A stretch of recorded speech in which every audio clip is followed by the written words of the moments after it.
Hello my dear friend, welcome back to on channel. तो आज की हमारी वीडियो का टॉपिक है एमकॉम सेकंड ईयर एमसीक्यू 3 की unit number 10 correlations and simple regression structure. तो सबसे पहले हम ये देखते हैं कि हमें इस यूनिट के अंदर कौन कौन से टॉपिक कवर करने हैं। सबसे पहले हमें जानना है कोरिलेशन क्या होता है थ्रू स्कैटर डायग्राम, ठीक है। उसके बाद आता है कोरिलेशन कोफिशिएंट के अंदर हमें कार्ल पियर्सन कोरिलेशन कोफिशिएंट क्या होता है, testing for the significance of the correlation coefficient, Spearman rank correlation, simple linear regression, estimating the linear regression जिसके अंदर हमें पढ़ना है स्टैंडर्ड एरर ऑफ एस्टिमेशन और कोफिशिएंट ऑफ डिटर्मिनेशन। इसके बाद आता है हमारा differentiate between correlation and regression. तो जो डिफरेंशिएशन है कोरिलेशन और रिग्रेशन में क्या डिफरेंस होता है, बहुत ज़्यादा important question exam point of view से, और एग्जाम में जो है इसके रिगार्डिंग क्वेश्चन भी आते हैं कि इन दोनों में क्या डिफरेंस होता है।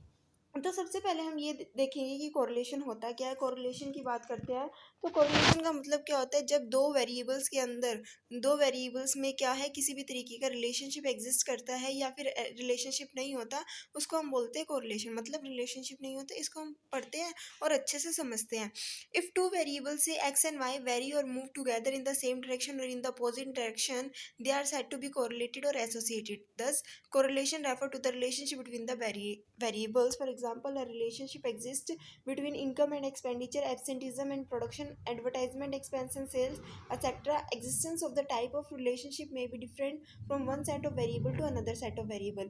यहाँ पे कहा गया जब दो set of variable में, ठीक है, दो वेरिएबल सपोज करो एक्स एंड वाई दो वेरिएबल है, दोनों वेरिएबल में किस तरीके का रिलेशनशिप एग्जिस्ट करता है उसको हम बोलते हैं कोरिलेशन। हो सकता है कि दोनों पॉजिटिवली मूव कर रहे हैं, दोनों सेम डायरेक्शन में मूव कर रहे हैं, हो सकता है दोनों ही अपोजिट डायरेक्शन में मूव कर रहे हैं। किस तरीके से, मान लो एक्स वेरिएबल बढ़ रहा है, इंक्रीज हो रहा है, उसके साथ साथ अगर वाई वेरिएबल भी क्या हो रहा है, इंक्रीज हो रहा है, तो कहीं ना कहीं यहाँ पे क्या है, पॉजिटिव कोरिलेशंस है।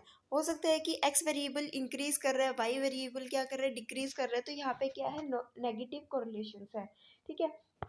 इस तरीके से हम इस कोरिलेशंस को समझते हैं स्कैटर डायग्राम के थ्रू। स्कैटर डायग्राम में क्या कहा गया, when different set of data are plotted on a graph we obtain scatter diagram. Scatter diagram give two very useful types of information. Scatter diagram हमें दो इन्फॉर्मेशन, बहुत ही important information जो है वो प्रोवाइड करता है। First, we can observe pattern between variable that indicate whether the variables are related. पहले ये बताते हैं कि जो दो वेरिएबल की हम बात कर रहे हैं, क्या इन दोनों वेरिएबल के बीच में किसी भी तरीके का रिलेशनशिप है, ठीक है। Second, if the variable are related we can get an idea of the type of relationship that exist. मान लो हमने कहा कि एक्स और वाई दोनों आपस में रिलेट करते हैं, ठीक है। अगर रिलेट करते हैं तो दोनों के बीच में किस तरीके का रिलेशनशिप एग्जिस्ट करता है, सेकंड पॉइंट हमें ये देखना होता है।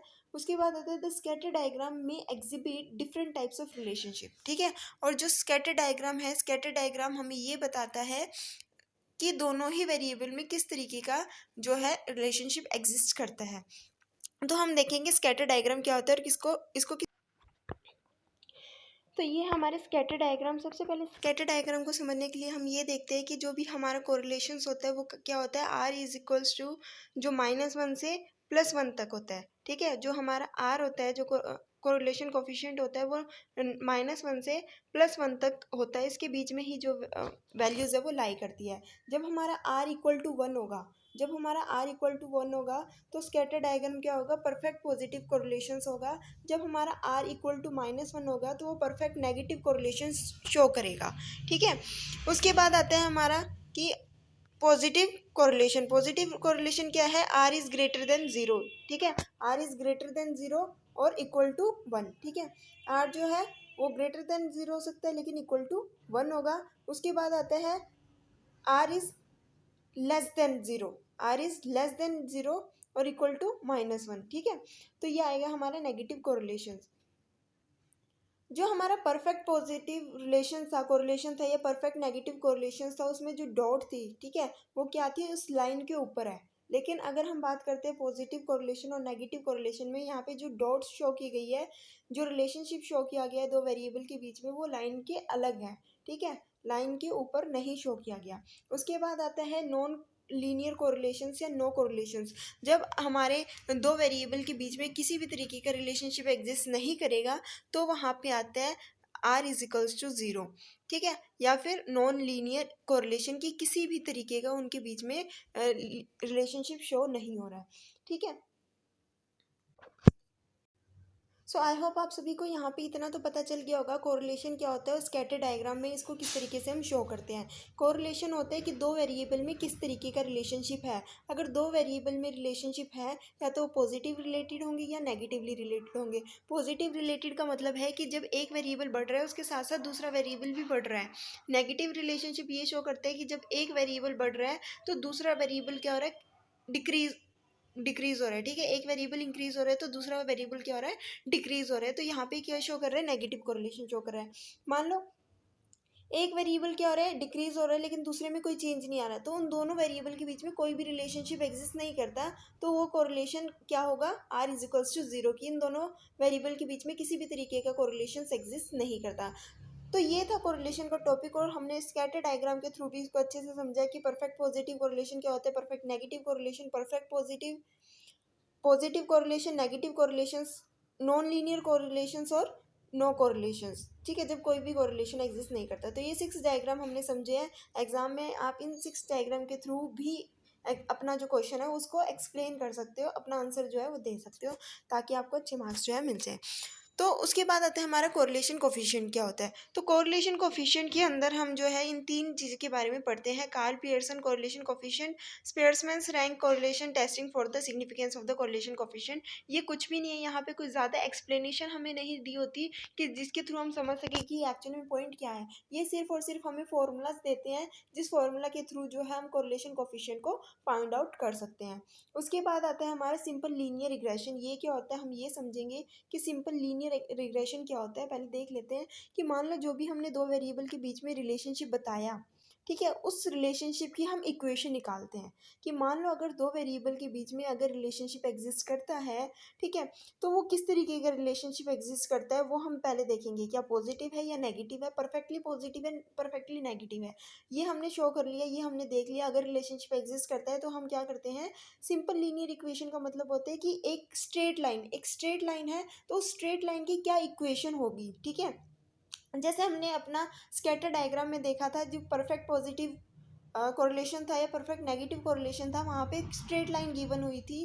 ठीक है, तो उस स्ट्रेट लाइन की इक्वेशन हम जो निकालते हैं उसको हम बोलते हैं simple linear equation regression, simple linear regression. तो ये हम थ्योरी के थ्रू अब समझ, ये आ गया हमारा सिंपल लीनियर रिग्रेशन क्या होता है। When we identifying the fact that the correlation exist between two variable, जब हमने ये पता लगा लिया कि हाँ दो वेरिएबल के बीच में किसी ना किसी तरीके का रिलेशनशिप एग्जिस्ट करता है, चाहे वो पॉजिटिव हो या फिर नेगेटिव रिलेशन एग्जिस्ट हो, so we shall develop an estimating equation known as regression equation. जब हम उसके बारे में, उस लीनियर लाइन के बारे में, उस रिलेशनशिप के बारे में क्या करते हैं, इक्वेशन को एस्टिमेट करते हैं, उसको हम बोलते हैं रिग्रेशन इक्वेशन या फिर estimating line. That is a methodological formula which help us to estimate और predict the unknown value of one variable from the known value of another variable. जब क्या होता है कि हम क्या करते हैं, एक वैल्यू निकालते हैं, एक इक्वेशन को फाइंड आउट करते हैं, जब दो वेरिएबल में रिलेशनशिप एग्जिस्ट करता है तो वो किस तरीके का रिलेशनशिप एग्जिस्ट करता है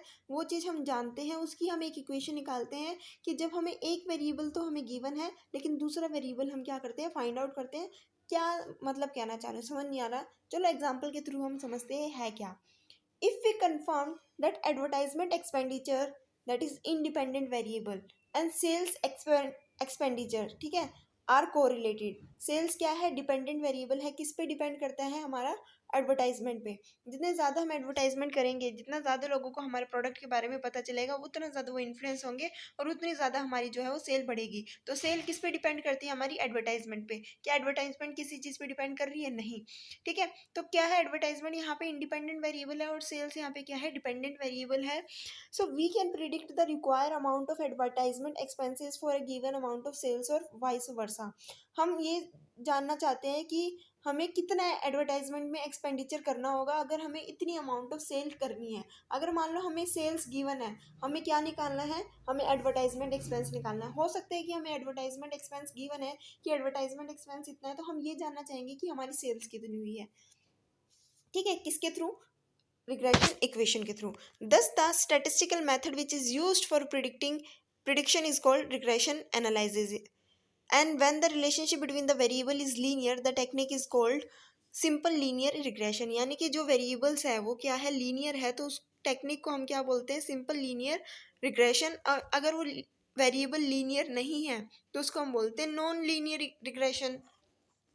Hence, the technique of regression goes one step further from correlation and is about relationships that have been true in the past as a guide to what may happen in the future.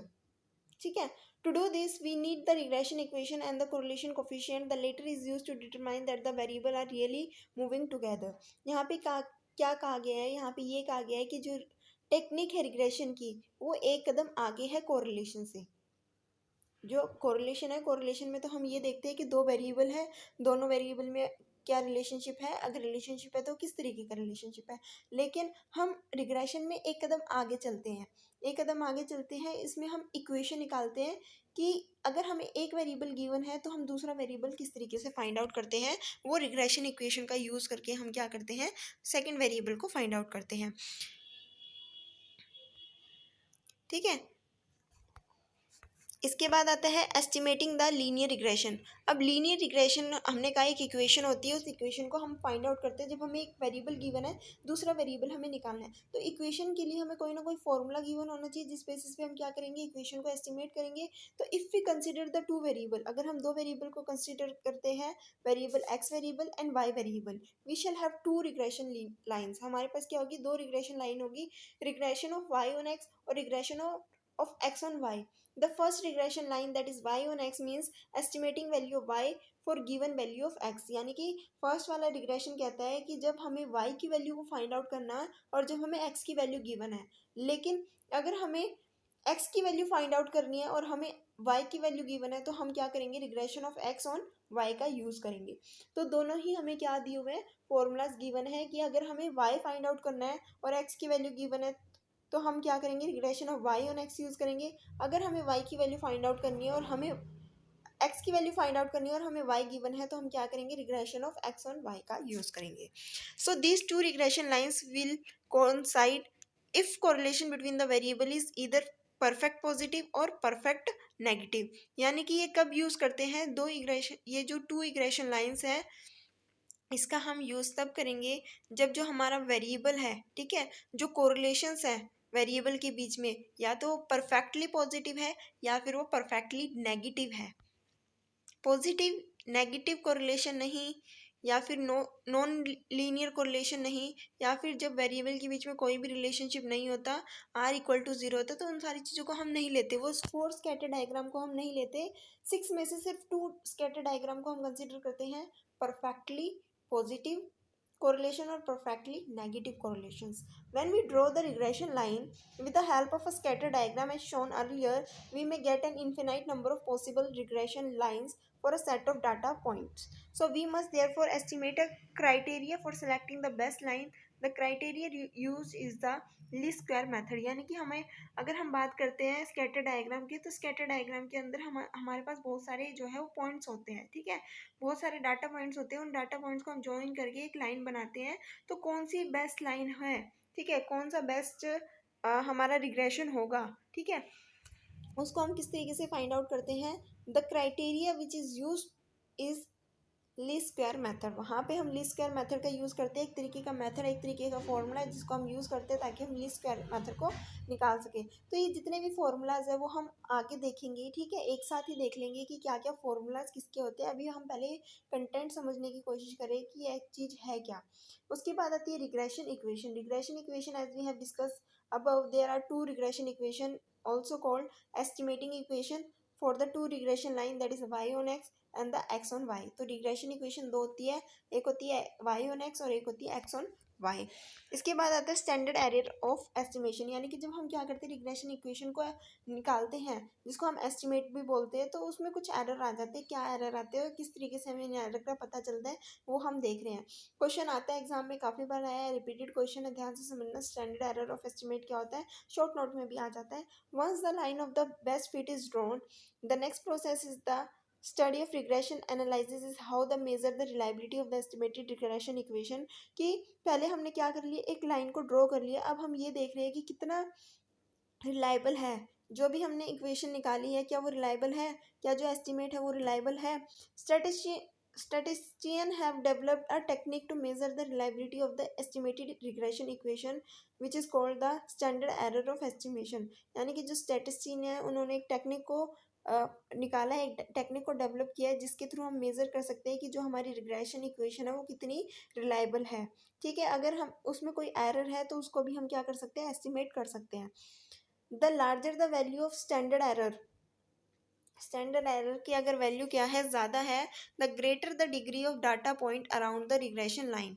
ठीक है, if the standard error is zero then all the data points would lie exactly on the regression line. यानी कि अगर हमारे जो points हैं, ठीक है, जो आपने स्कैटर डायग्राम आपने देखा था उसमें 6 डायग्राम थे, जो हमारा परफेक्ट पॉजिटिव और परफेक्ट नेगेटिव डायग्राम था, कोरिलेशन था, उसमें जितने भी पॉइंट्स थे वो रिग्रेशन लाइन पे लाई कर रहे थे। इसका मतलब है जो भी हमने एस्टिमेट किया, जो भी हमने इक्वेशन को फाइंड आउट किया, उसमें किसी भी तरीके का एरर नहीं है। लेकिन जो हमने पॉजिटिव कोरिलेशन और नेगेटिव कोरिलेशंस को फाइंड आउट किया था, उसमें जो हमारी लाइन थी उस लाइन के साइड में पॉइंट्स बने हुए थे। अगर आपने नहीं देखा तो वो जाके फिर से पीछे बैक करके देख लेना कि जो हमारी पॉजिटिव कोरिलेशन और नेगेटिव कोरिलेशन था, जो उसमें एक स्ट्रेट लाइन थी, उनकी साइड में पॉइंट्स बने हुए थे। इसका मतलब है कि जो हमने इक्वेशन निकाली उसमें कोई एरर है जिसकी वजह से क्या हुआ है, ये पॉइंट जो है वो साइड में आए हुए हैं। तो in that case the estimated equation is said to be perfect estimator. तो अगर हम ऐसे निकालते हैं, अगर हम एरर को फाइंड आउट करते हैं तो हमें पता चल जाएगा कि कहाँ पे एरर आया है,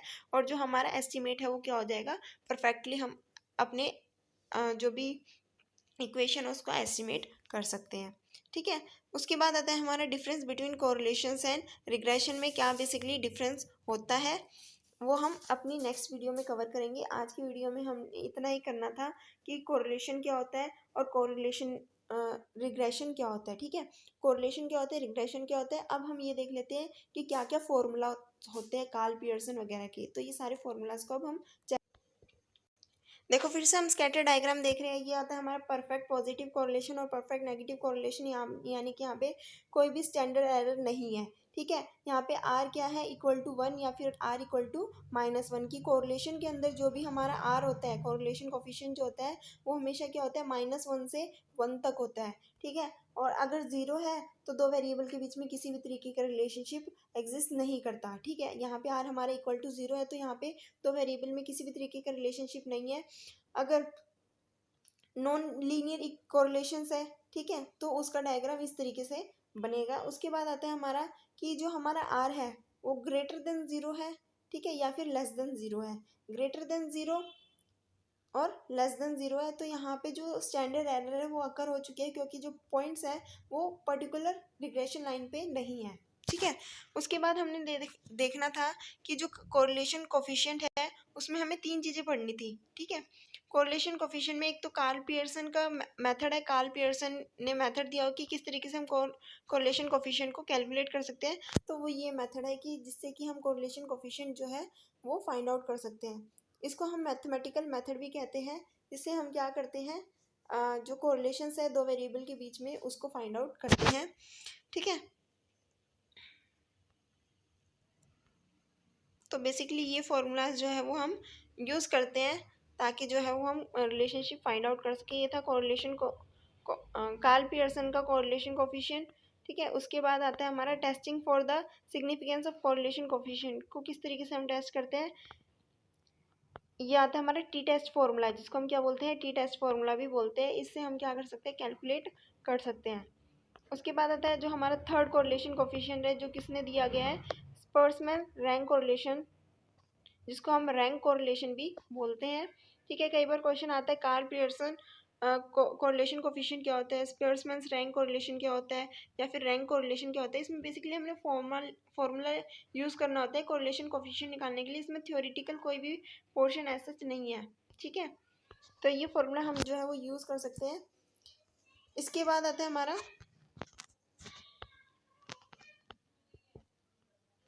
ट्रायल रैंक निकालने के लिए बेसिकली ये फॉर्मूला यूज़ किया जाता है। ठीक है, इसके बाद आता है हमारा सिंपल लीनियर रिग्रेशन। ठीक है, यहाँ पे भी हमें फॉर्मूलाज गिवन है। सिंपल लीनियर रिग्रेशन को हम किस तरीके से कैलकुलेट करते हैं, उसके बाद आता है estimating the linear regression. Linear regression को एस्टिमेट किस तरीके से किया जाता है, लीस्ट स्क्वायर मेथड भी हमने पढ़ा था, तो लीस्ट स्क्वायर मेथड का एक फॉर्मूला हमें यहाँ पे सामने गिवन है, ठीक है। उसके बाद आता है regression equation y on x और x ऑन y। ये हमारी x ऑन y की इक्वेशन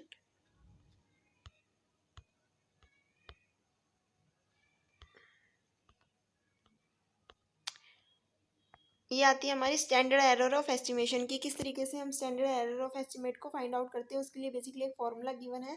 इस फॉर्मूले का यूज़ करके हम क्या करते हैं, स्टैंडर्ड एरर ऑफ एस्टिमेट को फाइंड आउट करते हैं। यानी कि जो हमने कहा था कि स्टैंडर्ड एरर हमारा ग्रेटर देन, अगर ग्रेटर है, ठीक है, तो एरर है। अगर हमारा स्टैंडर्ड एरर ज़ीरो है तो कोई भी तरीके का एरर नहीं है। तो वो स्टैंडर्ड एरर को किस तरीके से हम फाइंड आउट करते हैं, उसके लिए हम बेसिकली ये वाला फॉर्मूला जो है वो यूज़ करते हैं।